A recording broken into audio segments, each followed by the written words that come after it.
J'ai un problème. Là, je suis dans ma bibliothèque et voilà mon volet. Il ne s'ouvre pas plus. Comment je fais pour tourner des vidéos avec une luminosité pareille? Ça va que j'ai un canapé de place, hein, parce que clairement, voilà le book haul.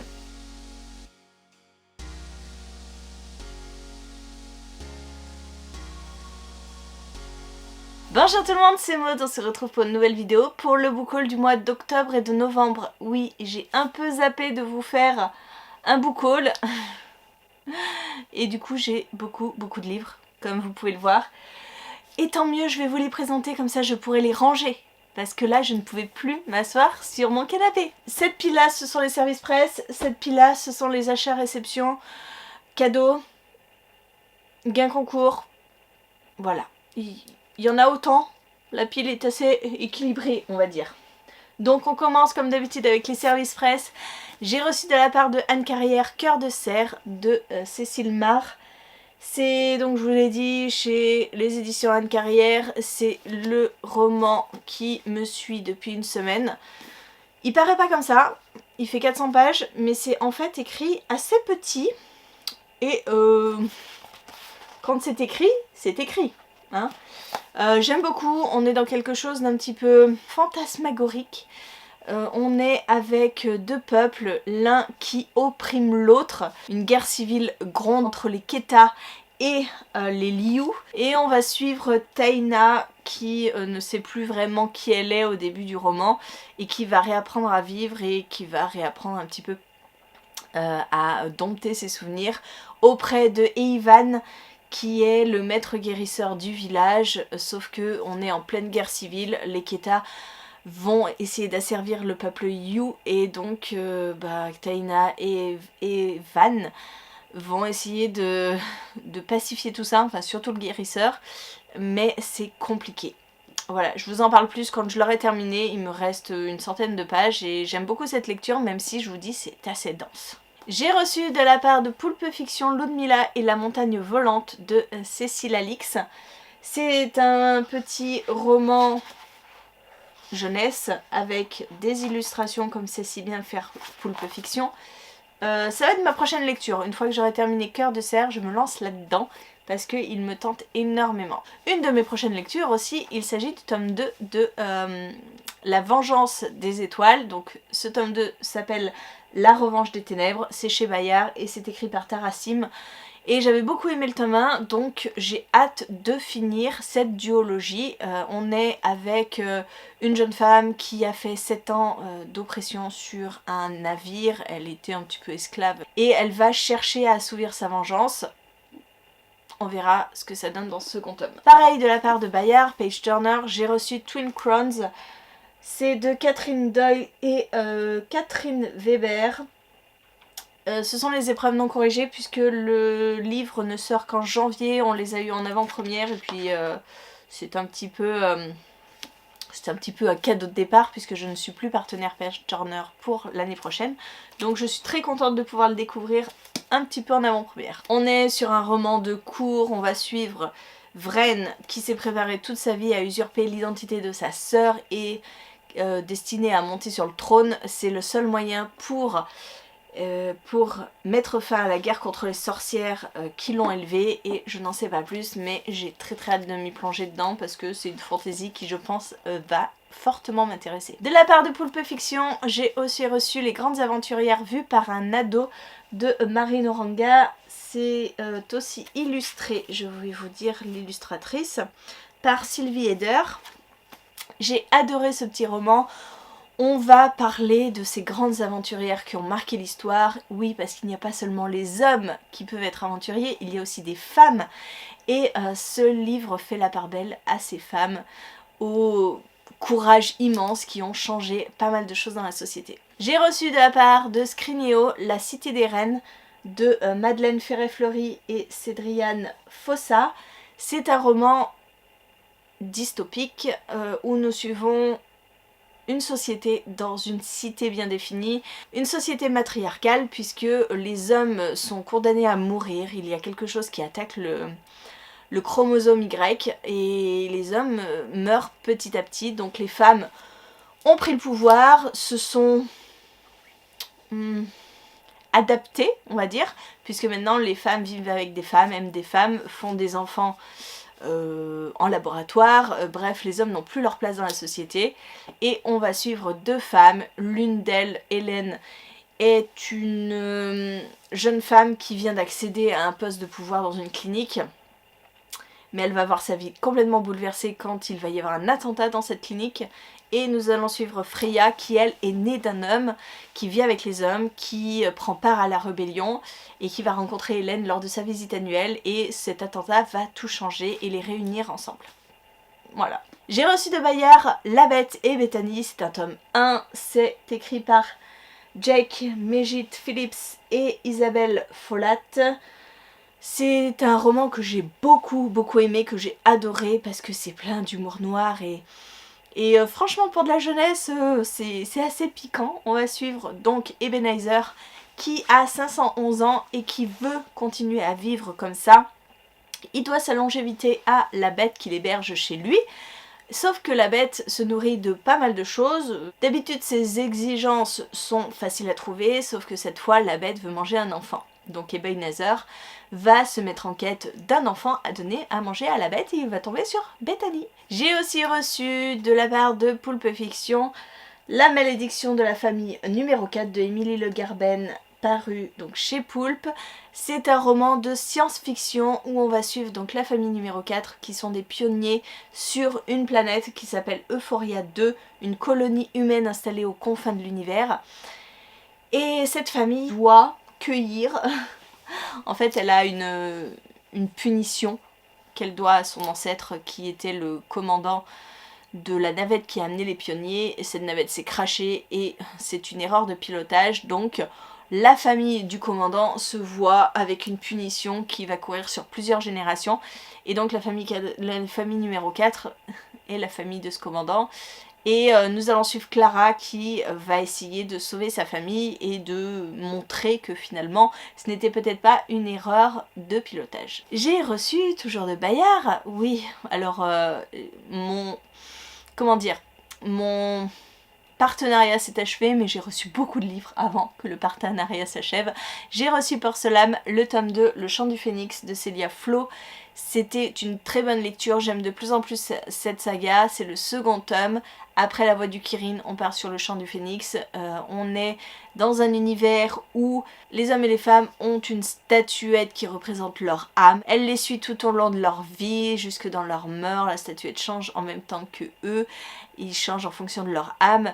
Et j'aime beaucoup cette mythologie, et là on est dans quelque chose avec des jeux de pouvoir, les différents clans, c'était passionnant, j'ai beaucoup aimé, mais bon, tous les livres dont je vous ai parlé quasiment, ils sont lus et ils sont déjà chroniqués en lecture. Quand je vous dis que Bayard m'a envoyé pas mal de livres, j'ai aussi reçu La Forêt des Disparus de June Yur.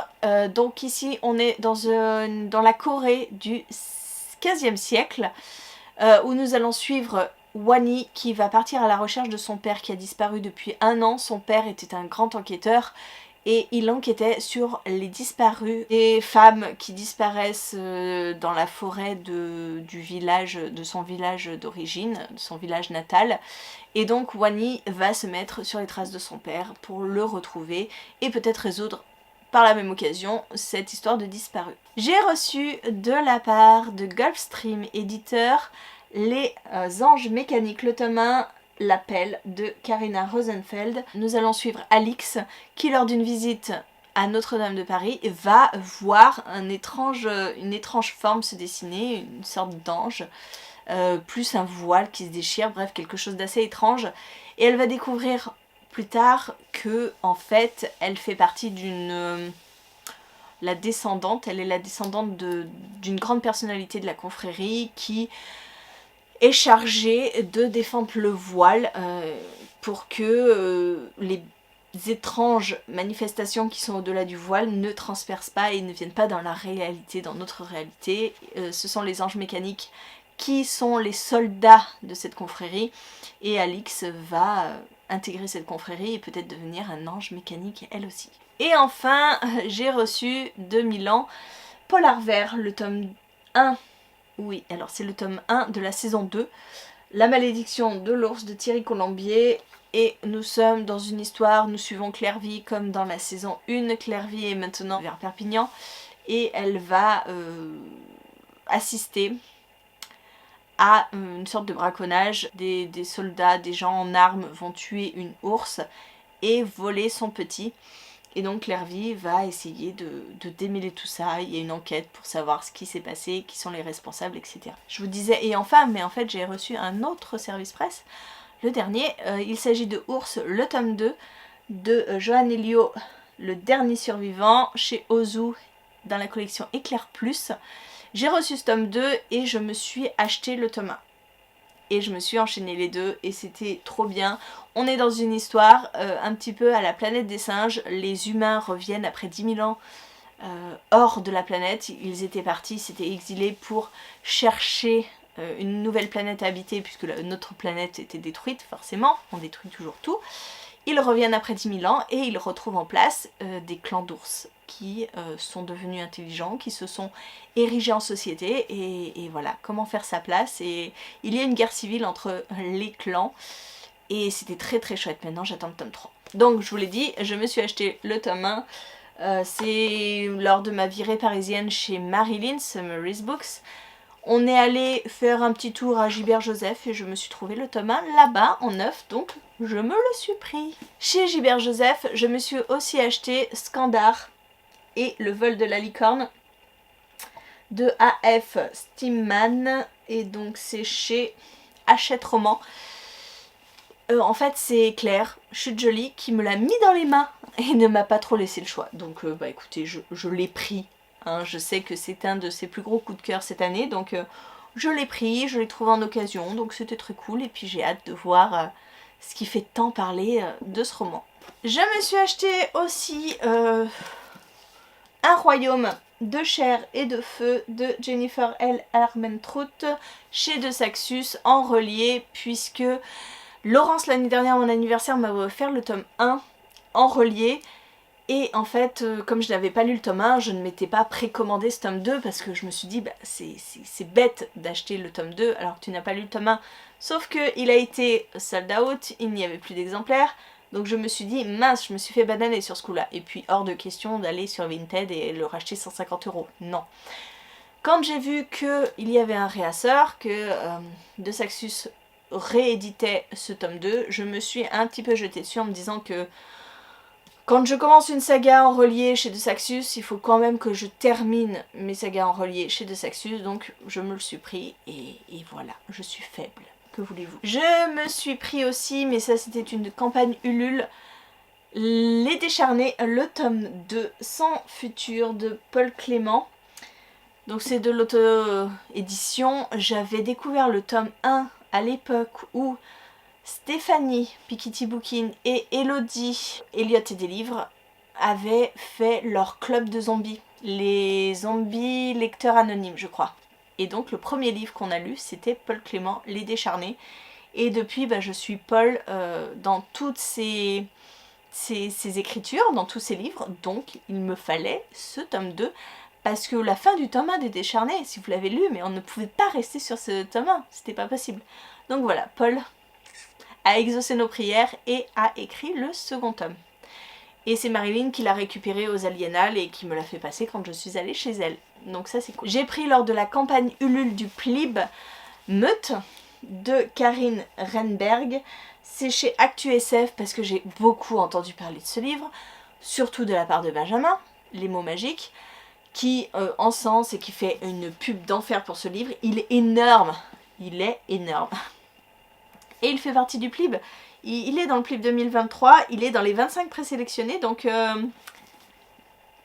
va falloir que je lise. Mais il me fait très envie. Après on parle de loup-garou, c'est pas forcément une thématique que j'aime beaucoup, mais je pense que ça va être différent de tout ce qu'on voit pour les loups-garous. Donc j'ai hâte, même si je sors de 2 grosses briques là et... Souhaitez-moi du courage. J'ai reçu en gain concours, j'ai gagné le concours, alors c'était pas le concours, c'était un jeu, ou un jeu concours qu'avait organisé Audrey, le souffle des mots, pour gagner la cage.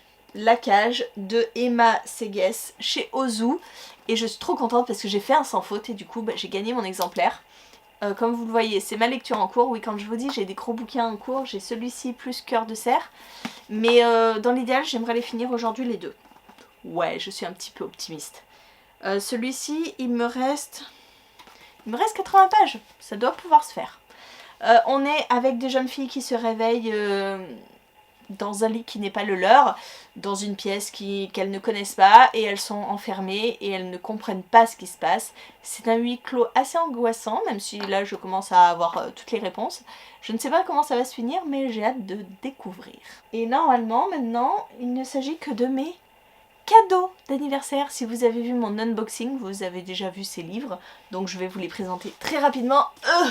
J'ai reçu de la part de mon chéri, Harry Potter et l'Ordre du Phénix de J.K. Rowling, illustré par Jim Kay. C'est le magnifique roman illustré qui va aller rejoindre les 4 autres.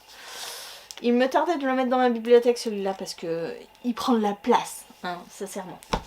J'ai reçu de la part de Émilie de Plume et d'encre sur YouTube La Cité des Songes, une couronne de roses et de gifs de Georgia Caldera chez J'ai lu. Lui aussi fait partie des présélectionnés, des 25 présélectionnés au PLIB en jeunesse.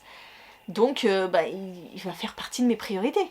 Hein, et j'ai très hâte parce que c'est du Georgia Caldera et que en général j'adhère à ses écrits. Et cette folle m'a aussi offert Forgery, A Forgery of Roses de Jessica S. Olson chez Big Bang, qui est magnifique. Voilà, un très très bel ouvrage.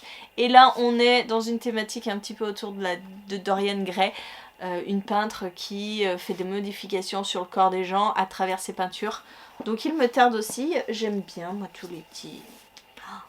Voilà le marque-page... Le marque-page en tissu plus les illustrations, moi qui aime les beaux livres, je suis servie. J'ai reçu de la part de Manon Vibration littéraire, encore un magnifique livre, Sorcery of Thorn de Margaret Rogerson, l'édition Grimoire, chez Big Bang. Voilà, j'ai adoré Sorcery of Thorn et je me dis que je vais me le relire dans cette édition. Voilà, parce que je l'avais tellement aimé que j'ai envie de le relire, donc merci. Non mais je remercie à nouveau les gens qui m'ont offert des livres. J'ai reçu de la part de Stéphanie Piketty Bookin Anatomy Love Story de Dana Schwartz, paru chez Albin Michel. C'est un roman donc Édimbourg 1817 avec une femme qui cherche à devenir chirurgienne, sauf que pour une femme c'est compliqué. Et on est avec Jack qui lui déterre des cadavres qu'il vend aux scientifiques pour essayer de survivre. Et enfin, Laurence, ma meilleure amie, m'a offert, je vous le montre à l'envers, La Constance du Prédateur de Maxime Chatham chez Albin Michel, parce qu'elle sait que c'est une valeur sûre, Maxime Chatham pour moi, que peut-être nous allons le voir en dédicace le 3 décembre, il faut qu'on s'organise ça. Et c'est pas pour rien qu'on avait fait 4 heures de queue pour le voir la dernière fois. On verra bien si on a autant de queue, si on arrive à s'organiser. Mais voilà, j'ai un peu peur parce que j'ai eu des retours de personnes qui n'ont pas accroché. Mais bon, je me dis c'est Maxime Chatham, donc moi j'aime. Et bah écoutez, c'est tout bon. Je vous ai parlé de tous ces livres. 2 mois de book haul.